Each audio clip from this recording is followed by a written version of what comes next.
you said that, you know, if we don't go up, we're going to have budget cuts. I know we're going to go up, but just say we didn't go up as much, say we went up half. Where would the budget cuts be in what departments? I mean, if that, what would happen?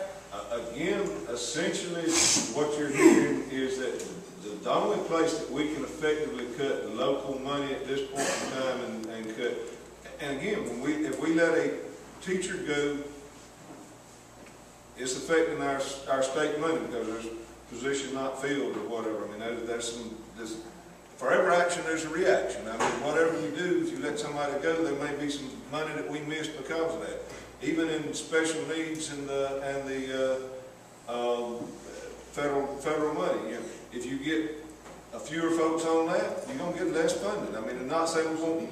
Everybody's. I mean, I'm just saying. Every time something changes, it has an effect on what we get, whether it's from federal money, state money, and to some degree local money.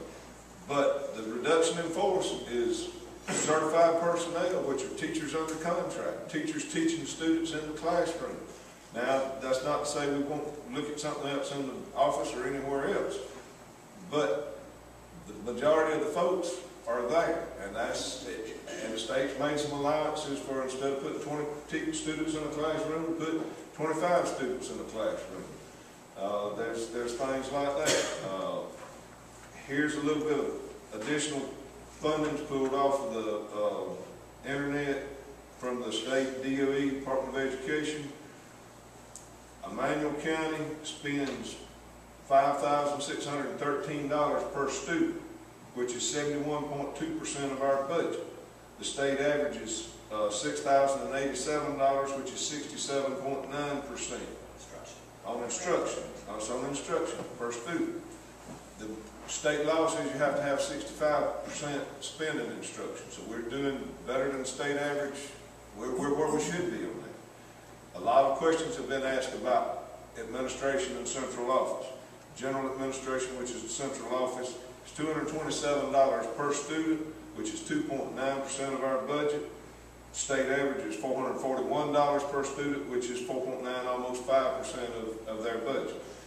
In every position on that, staff services, general administration, school administration, transportation, maintenance, and operation, we're either in line with the state average or below, except on the instruction, which we're higher than the state average percentage-wise, which that's where we should be. We're spending more of our dollars on day-to-day instruction. What that means is we've got more teachers hired than what we've been allotted for, and that's what pushes that instructional side. But if we're going to be high anywhere, in my opinion, that's where we need to be high. Those are teachers being paid with local funds. With the ad valorem tax, that is where we generate our local funds, the ad valorem tax, the millage rate. In years past, for the most of the tenure I've been on the board, whatever the budget was, we've had about 10% of our budget has actually been from local ad valorem tax, local property tax. At the end of FY09, it was at a little less than 15%. That is strictly because of the reduction. It's gone up as a percentage because the state's taken away, and we've had to make up from local funds. And our only source of local funds for day-to-day operations is ad valorem tax.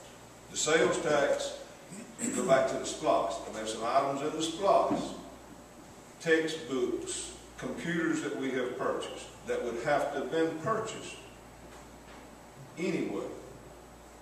Therefore, we'd have had a higher millage rate if we hadn't had special local option sales tax.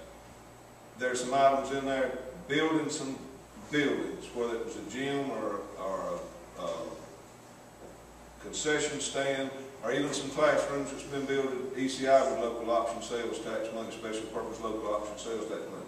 Those projects probably would not have been done without that. That wouldn't have been done. But other projects that have been in the SPLOST would have had to have been done and would have caused an increase in the millage rate over the past several years already. That's why even in this time of tight budgets, you know, hopefully on the next round of special purpose local option sales tax, we'll probably need some more for textbooks and buses or whatever. I don't know. But again, the public decides that. That's voted on, and those items are in the referendum when it's voted on. So those are just some comments from me. Again, any other? Does that answer your question, Rusty? No, not really. Are you saying teachers would be eliminated? I'm saying we would look at anybody that has a contract, a certified person. That includes folks in the central office and teachers, but the majority of those folks with a contract are teachers, teaching in the classroom. I'm not a board member, so I won't make the decision on where the cut would come from, but I mean, the cut, looking from a budget standpoint, would be across the board. Not one school, all schools, not one area, not just athletics, not just music, not just teaching. I mean, it would be across the board.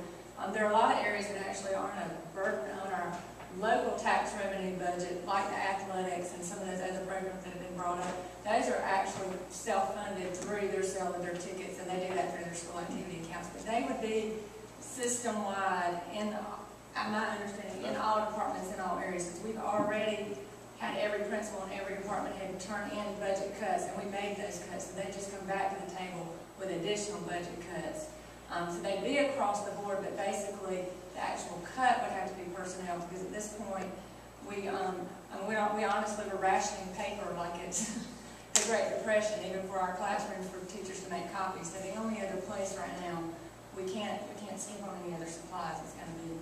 You know, I was at a school, she was talking paper just an instant. I was at a school the other day, she said, we don't have enough paper to even send out things we've got to send to the students so the parents can sign and send back. So we ordered 40 cases of paper, we got one half of that amount. So, you know, we don't have enough to do some of the things we do. I mean, we're doing just about as limited resources as we can. The big item in our budget is personnel, and if it's cut, it will be certified teachers. Those that are under contract will be because they're making more than anybody else. I mean, that's where your dollars are going. That's where our dollars in our budget are. Again, 90+% of our total budget is for salary, payroll, and benefits. I mean, that's the majority of our budget. I can add a little bit to that. We have a state allotment for teachers we earn in different grade levels and for different areas of our school system. We are right in line with basically what we earn and what we have, with one exception. This past year, we got funded for 16.75 less special education teachers than we have employed. But there's a caveat to that. It's called an IEP, and it's driven by requirements of the IEP, and we have to, under federal legislation, fulfill that IEP, and you have to have a certain number of teachers to do that. So the one area that we, on paper, have more teachers than what we earn, special education, we would have a difficult time of riveting in that area because of federal legislation that requires us to have it. So as I really was describing, there is a consequence to each situation. So it would, I hope we don't have to go there. But that is the one area that we have more than we are earning. We're also looking very intently at making sure we're doing our best job of coding so that we can earn the maximum number of teachers, because it all has to do with the way you code segments during the day. It's very complicated. We're going to make sure we're maxing our potential there this year.